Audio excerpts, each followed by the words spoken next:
नमस्कार प्रिय मित्रों, मैं ज्योतिषकार कमल आप सबका हार्दिक अभिनंदन करता हूं आपके अपने इस प्यारे यूट्यूब चैनल एस्ट्रो कमल में।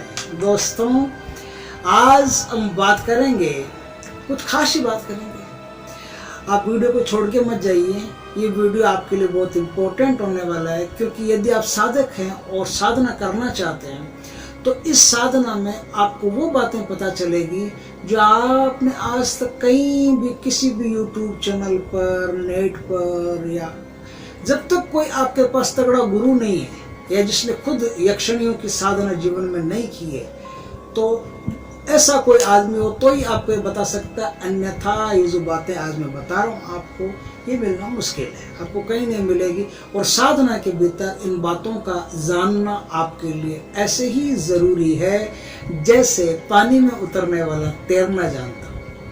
अगर तैरना नहीं जानता है, पानी गहरा है, डूब के मर जाएगा। उसी तरह से ये जो यक्षिणी की साधना करता है वो आदमी यदि इन बातों को नहीं जानता है तो अपनी जान तो गंवाएगा ही, पड़ोसियों की ओर गंवाएगा, परिवार की भी गंवाएगा। तो जो बातें आज बता रहा हूँ उसे ध्यान से सुने। क्या बातें हैं देखिए दोस्तों, यक्ष और यक्षिणियाँ ये जो एक जाति है, देखिए ये सब जाति है जैसे हम मनुष्य जाति हैं, वैसे वो भी एक जाति है, उनका भी एक लोक है, उनके रहने का भी एक स्थान है।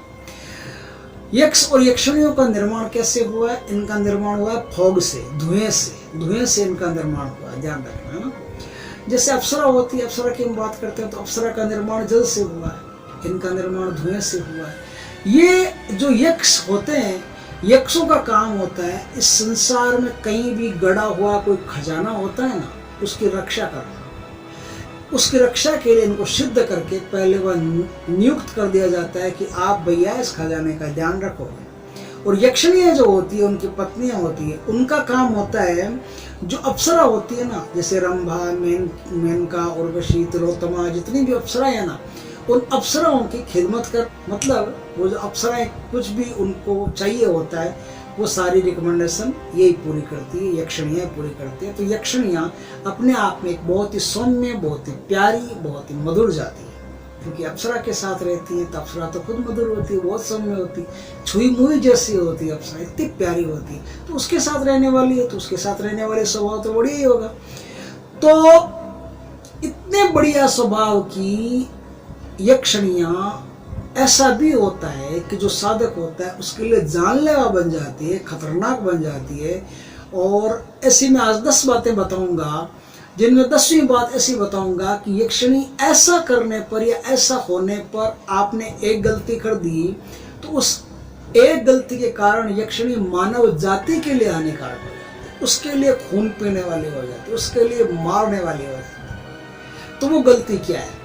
आज हम इन्हीं गलतियों पर चर्चा करते हैं जो हमें ध्यान रखनी चाहिए। देखिए दोस्तों, यक्षिणियाँ जितनी भी आप नाम सुनते हो वो सारी की सारी यक्षिणियाँ किसी न किसी काम के लिए बनी है। जैसे आपकी दुनिया में कोई डॉक्टर बनता है, कोई इंजीनियर बनता है, कोई मैकेनिक बनता है, कोई कुम्हार बनता है, कोई सुनार बनता है, कोई लोहार बनता है, कोई पंडित बनता है। सबकी अलग अलग फैकल्टी, अलग अलग जाति, अलग अलग वर्ग है, सबका अलग अलग काम।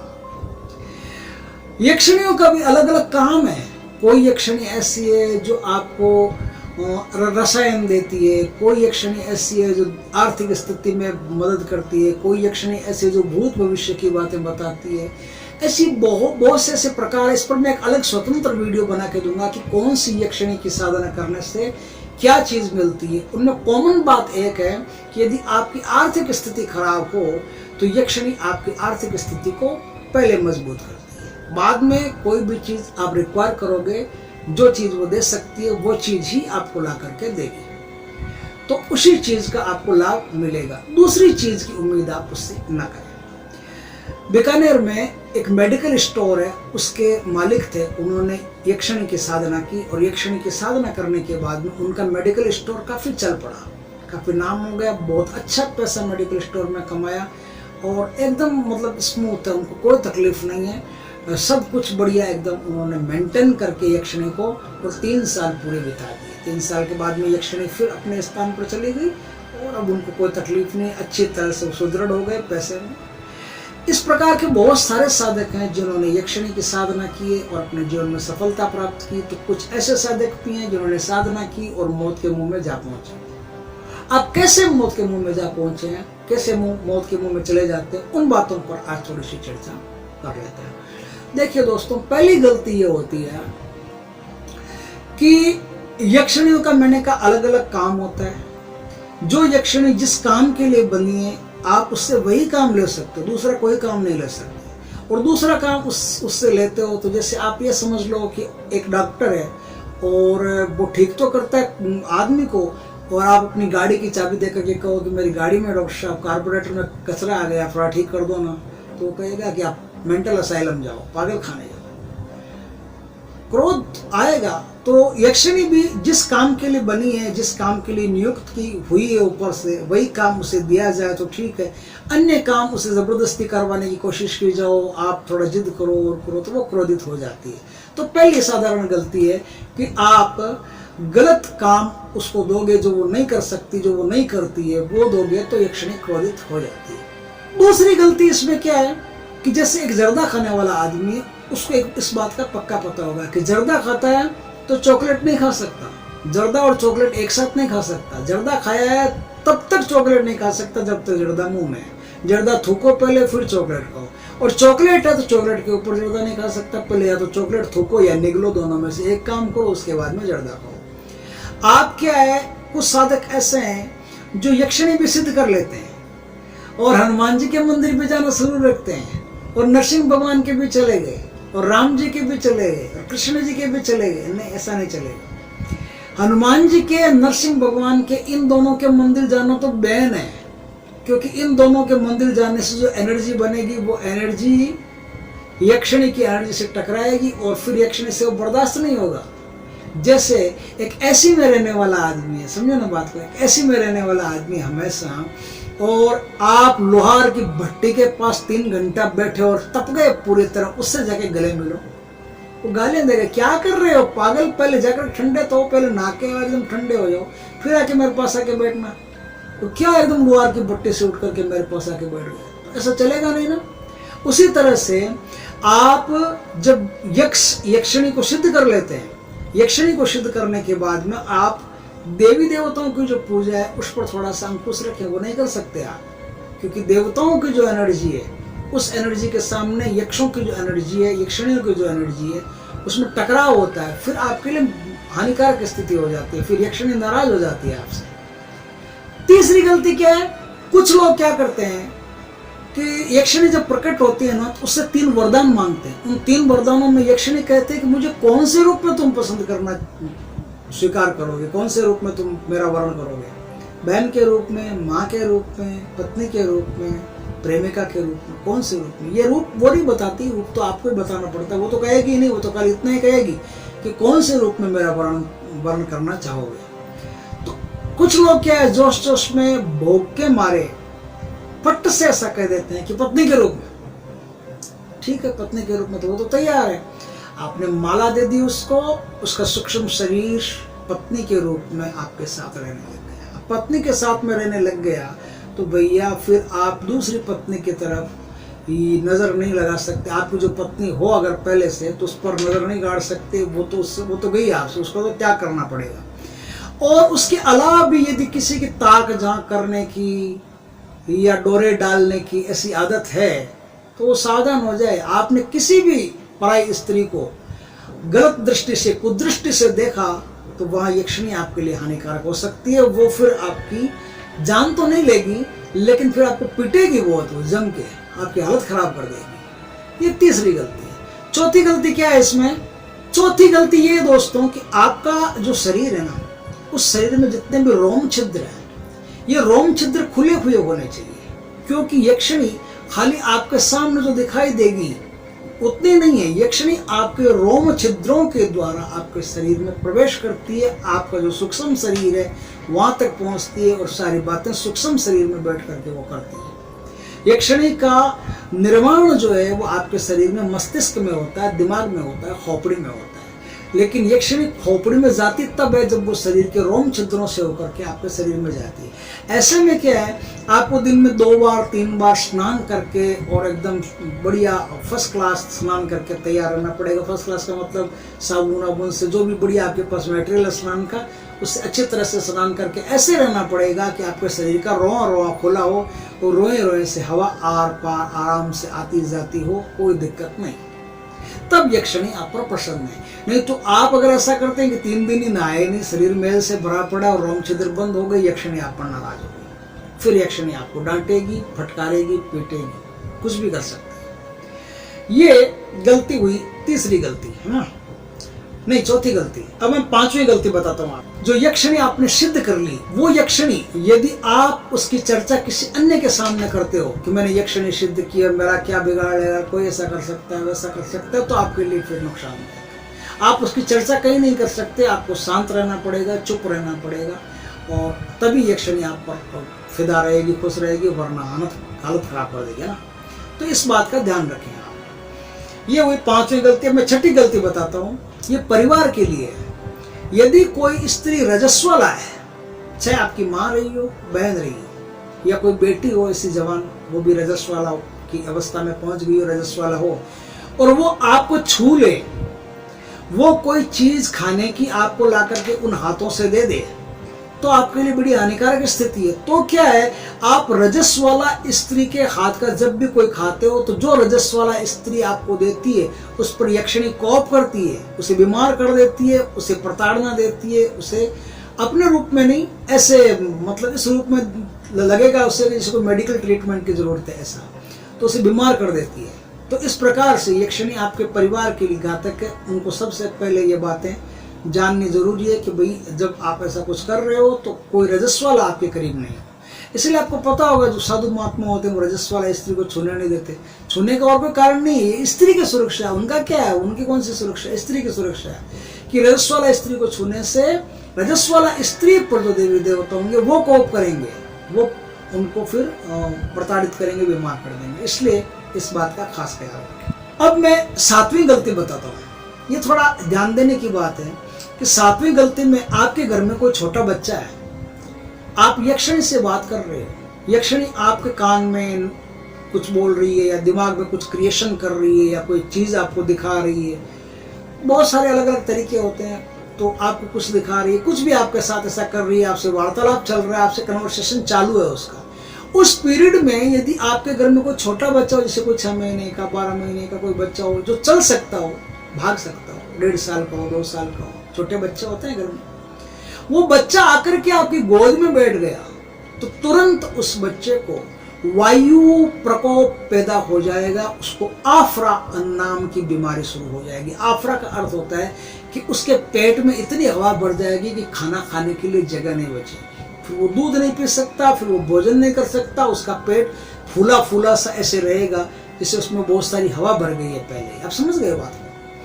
उस आफरा का किसी मेडिकल में कोई इलाज नहीं होगा, कोई मेडिकल ट्रीटमेंट ले लो आप, कोई इलाज उसका नहीं होगा, कोई डॉक्टर दुनिया का उसका इलाज नहीं कर सकता। फिर आप यक्षिणी से निवेदन करोगे तो वही यक्षिणी दया करके एक रसायन ला करके देगी, एक कोई केमिकल ला करके देगी। वो केमिकल आप उस बच्चे के गले से नीचे उतारोगे, उसे पिला दोगे, तो उसको पीते ही बच्चा ठीक हो जाएगा। ये आपको फिर प्रार्थना करनी पड़ेगी, क्योंकि यक्षिणी उसको मारती नहीं है, यक्षिणी बच्चे को प्रताड़ित यक्षिणी नहीं कर रही है, ये अपने आप होता है। आप जब यक्षिणी से बात कर रहे हो तो वायु का ऐसा आपके बीच संबंध रहता है कि कोई छोटा बच्चा अगर उसमें आता है तो चपेट में आ जाता है वो, तो ये यक्षिणी नहीं करती, वो अपने आप चपेट में आता है। इसलिए ध्यान रखने की बात है। यहां तक हुई आपकी 7 गलतियां।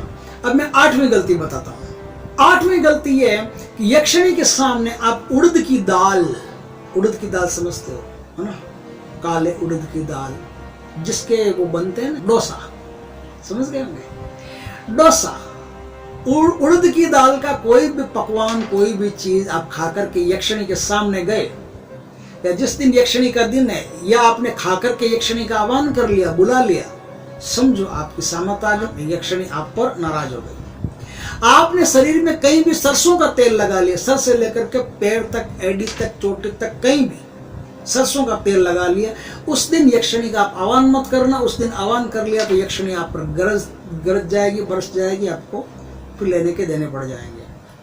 आप चमड़े की कोई वस्तु मत पहनना। ये सब 8वीं गलतियों में, ये तीनों बातें 8वीं गलतियों में। चमड़े की कोई वस्तु पहन करके यक्षिणी का आह्वान मत करना, क्योंकि चमड़े की वस्तु पहन करके, जैसे बेल्ट वगैरह होता है, बेल्ट होता है और बहुत सारी चीज़ें होती है चमड़े की, पर्स भी होता है चमड़े का, तो वो आपने पहन करके या जेब में डाल करके उसको छू करके आपने यक्षिणी का आह्वान कर लिया तो आपके लिए मुसीबत है। फिर यक्षिणी नाराज हो जाएगी, उसके कोप का भाजन बनना पड़ेगा और परेशानियां झेलनी पड़ेगी। ये हुई आपकी 8 गलती। अब मैं 9वीं गलती बताता हूँ।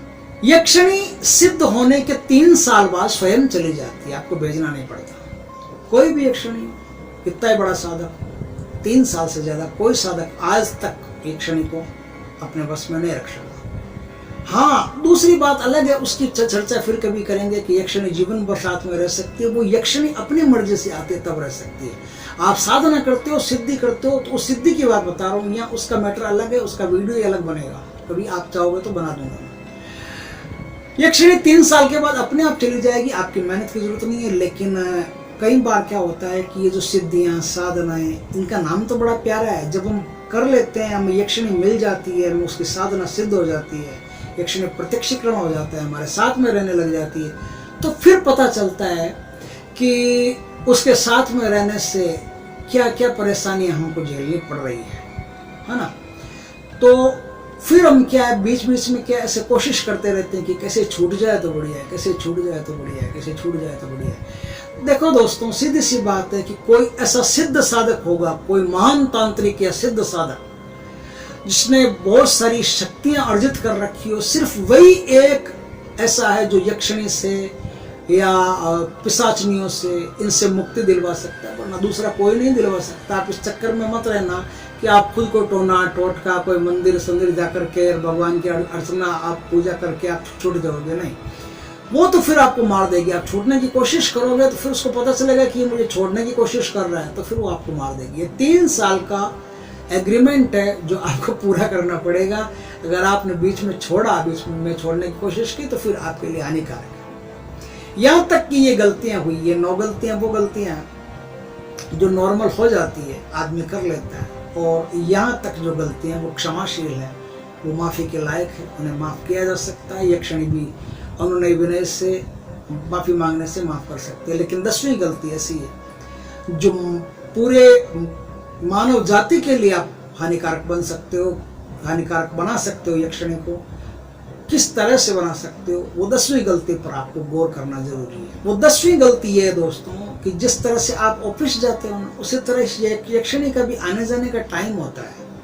वो सूर्य उदय होने से पहले सूर्य उदय होने के 2.5 घड़ी पहले, 1 घड़ी 24 मिनट की होती है, अब आप 2.5 घड़ी मान लो, 2.5 घड़ी के पहले वो अपने नियत वृक्ष से या जो भी उसका जहाँ से भी रास्ता निकलता है, जैसे कोई बरगद की यक्षिणी होती है, कोई पीपल की होती है, कोई बबूल के वृक्ष की होती है, कोई शमशान की होती है, कोई कहीं से होती है। ये होने का मतलब उनका रास्ता आने का वो है। तो जिनका आने का रास्ता यक्षों के लोक में, यक्षिणियों के लोक में जो जाने का रास्ता है, उस रास्ते से वो रोज ऑफिस की तरह आती है, जाती है, उसको जाना पड़ता है और आना पड़ता है। आप यक्षिणी के आने जाने में बाधा नहीं बन सकते। आप कितने उससे वचन ले लो, कुछ भी कर लो, उसके जाने का समय होगा तो उसको इजाजत देनी पड़ेगी। अब यहाँ आके एक सवाल है कि इजाजत देनी पड़ेगी, वो आपकी इजाजत के बिना नहीं जा सकती, क्योंकि इंसान के अलावा जितनी भी ये जो अलौकिक जातियां हैं ना, ये सब वचन की पक्की होती है। खाली इंसान ही वचन का पक्का नहीं होता है, बाकी ये सब वचन की पक्की होती है। तो इन्होंने एक बार वचन दे दिया कि तेरी इजाजत के बिना कहीं नहीं जाऊंगी, तो तेरी आपकी इजाजत के बिना वो नहीं जा सकती। ये वो जब जिस समय आप माला पहनाते हो ना यक्षिणी को, उस समय वो कहती है कि आपकी इजाजत के बिना कहीं नहीं जाऊंगी। और ये जो लाइन है, ये लाइन बड़ी खतरनाक है। ये लाइन बहुत सोच समझ के आप इसको अपने जीवन में उपयोग में लाना। जब वो ऐसा कहेगी कि तेरी इजाजत के बिना, तेरी आज्ञा के बिना मैं कहीं नहीं जाऊंगी, जहां तू भेजना, जब तू भेजेगा तभी मैं जाऊंगी। और ये बात बहुत घातक बात, इसलिए बात घातक है कि भाई यक्षिणी के जाने का समय हो गया है। यक्षिणी जाने के लिए आपसे इजाजत मांगेगी, आपसे कहेगी कि अब मैं जाऊं, इसे मुस्कुरा के कहेगी, चाहे कैसे भी कहेगी अब मैं जाऊं, तो आप कहोगे कि हाँ जाओ, तो ठीक है। लेकिन आप उसकी बातों में रस आने लगा है या उसकी किसी चीज़ में रस आने लगा है, और आप कह देते हो कि नहीं नहीं नहीं नहीं अभी मत जाओ, अभी मत जाओ, घंटा पर रुको, तो आपने आपके कहने से उसको रुकना तो पड़ेगा, उसकी मजबूरी है, क्योंकि वो तो वचन की पक्की है, रुकना पड़ेगा। और वो रुक गई इधर वो रुकी नहीं कि उसके जो जाने का रास्ता है ना, वो रास्ता बंद हो गया, ब्लॉक हो गया, अब वो वहां नहीं जा सकती। अब आप कहोगे कि तो इसमें क्या हो गया, आज नहीं जा सकते तो कल जा सकते, नहीं। आज अगर आपने रोका, वो रास्ता ब्लॉक हो गया, अब वो रास्ता ठीक 100 साल बाद में उसी समय पर खुलेगा, ठीक 100 साल बाद में उसी समय पर खुलेगा। तब तक यक्षिणी पृथ्वी से कहीं नहीं जा सकती, अपने लोक में नहीं जा सकती। उसके लोक के जो रक्षक है उन्होंने 100 साल के लिए उस यक्षिणी का दरवाजा बंद कर दिया, तो आई नहीं भाई, अब 100 साल तक मजा कर जाती है। और पृथ्वी पर अलौकिक जीवों का रहना कितना घातक है ये वही जानते हैं। इसीलिए देवी देवता आसानी से वश में आते नहीं है। इसीलिए यक्ष गंधर्व किन्नर नाग ये जो योनियां हैं, ये योनियां देव योनियां आपके निकट आती नहीं है, क्योंकि उनको पता है कि इंसान कोई भी गलती कर सकता है, और किसी गलती से हम फंस गए तो काफी मामला खराब हो जाएगा। तो यक्षिणी 100 साल के लिए इस पृथ्वी पर कैद हो जाती है। अब कैद तो हो जाती है, लेकिन यक्षिणी आपके यहाँ कुछ खा पी नहीं सकती। आपके यहाँ खाने से पीने से उसका कोई खुराक नहीं। जैसे आपके मान लो आप जैसे गेहूं के फलके खाते हो, और आप किसी ऐसे प्रांत में चले गए जहाँ चावल बनता है, तो अब उससे आपको गुजारा करना पड़ता है। ये बड़ा भारी लगेगा फिर आपको कि यार चावल खा रहे हैं। और यदि आप चावल खाने वाले और आप बाजरी का रोटा जहाँ बनता है वहाँ चले गए, वहाँ तो खाली बाजरी बनती है, आपका जीना मुश्किल हो गया। आपकी वो खुराक नहीं है, मजबूरी में खाना पड़ रहा है, खुराक नहीं है। और खुराक नहीं का मतलब आपका पेट आधा भूखा रहेगा, और पेट आधा भूखा रहेगा तो क्या होगा, फिर आपका चेहरा सूखने लगेगा, आपके शरीर में कुछ तत्व घटने लगेंगे तो क्या होगा, आपका शरीर सूख के कांटा होने लगेगा, आपकी सुंदरता नष्ट होने लगेगी। इस प्रकार से आपको दुर्बलता प्राप्त होने लगेगी। यक्षिणी जब 100 साल तक पृथ्वी पर कैद हो जाती है, तो पृथ्वी पर कोई ऐसा सामान नहीं जिसे खाकर के वो पुष्ट हो सके, बलवान हो सके। इसलिए यक्षिणी दुर्बल होने लगती है। तब क्या एक चीज ऐसी है जो कॉमन है, जिसको खाकर के यक्षिणी कुछ देर के लिए सबल रह सकती है, सुंदर रह सकती है। वो चीज क्या है, वो चीज है मनुष्य का खून, रक्त। आपने रोक लिया, अब 100 साल उसको रुकना है। 100 साल में वो क्या करेगी, अब सबसे करीब तो आप हो, और अब आपको उसने क्या है, आपका खून चूसना उसने शुरू कर दिया। खून चूसना शुरू करेगी इसलिए क्योंकि आपने उसको जबरदस्ती रोक लिया। तो भैया ऐसा है कि उसने जिस दिन आपका खून चूसना शुरू किया ना, उसके 6 महीने के भीतर भीतर आपके तो हो गई राम नाम सत्य, अल्लाह को प्यारे हो गए। आप तो अल्लाह को प्यारे हो गए, लेकिन 6 महीने से काम नहीं चलने वाले हैं। अभी 99 साल 6 महीने और बाकी है। अब उनका क्या, 99 साल 6 महीने उनका क्या, क्योंकि दरवाजा तो ठीक 100वें साल खुलेगा। जब 100वें साल होगा, वही समय होगा, तब दरवाजा खुलेगा, और दरवाजा खुलेगा तभी वो यक्षिणी भीतर जा सकती, नहीं तो नहीं जा सकती। तो अब क्या है, जो 6 महीने में आप तो गए, आपका तो काम हो गया। अब जो इतना समय शेष बचा है ना, इस शेष समय में फिर वो अपना आकर्षण दिखाएगी, सुंदरता दिखाएगी। और जो कोई भी उसकी सुंदरता के चक्कर में आ गया, फंस गया, उनको ले जा करके उनका खून चूसेगी, उनका रक्त चूस करके फिर वो वापस सुंदर होगी, वापस बलवान रहेगी, वापस अपनी शक्ति संपन्न रहेगी। शक्ति संपन्न रहना जरूरी है, क्योंकि जिस समय दरवाजा खुलेगा उस समय यदि वो शक्ति संपन्न नहीं है तो फिर वो नहीं जा सकती, फिर 100 साल की टुक गई। इसलिए उसको वापस जाने के लिए आपके खून की आवश्यकता है। अब आपके खून की आवश्यकता है तो भाई इतना समझ लो कि आपकी एक गलती पूरी मानव जाति पर भारी पड़ सकती है। कहीं न कहीं किसी न किसी भाई का खून वो चूसने के लिए तैयार रहेगी। तो इस प्रकार से आप ये 10 गलतियां जो है वो 10 गलतियां करोगे तो यक्षिणी आप पर क्रुद्ध हो सकती है। अतः सावधानी पूर्वक यक्षिणी की साधना करें, इसे सफल करें, और किसी प्रकार की गलती की कोई जगह नहीं छोड़ें। यदि आप हमारे चैनल पर पहली बार आए तो चैनल को सब्सक्राइब करें, लाइक करें, शेयर करें, कमेंट करें। जय श्री कृष्ण मित्रों।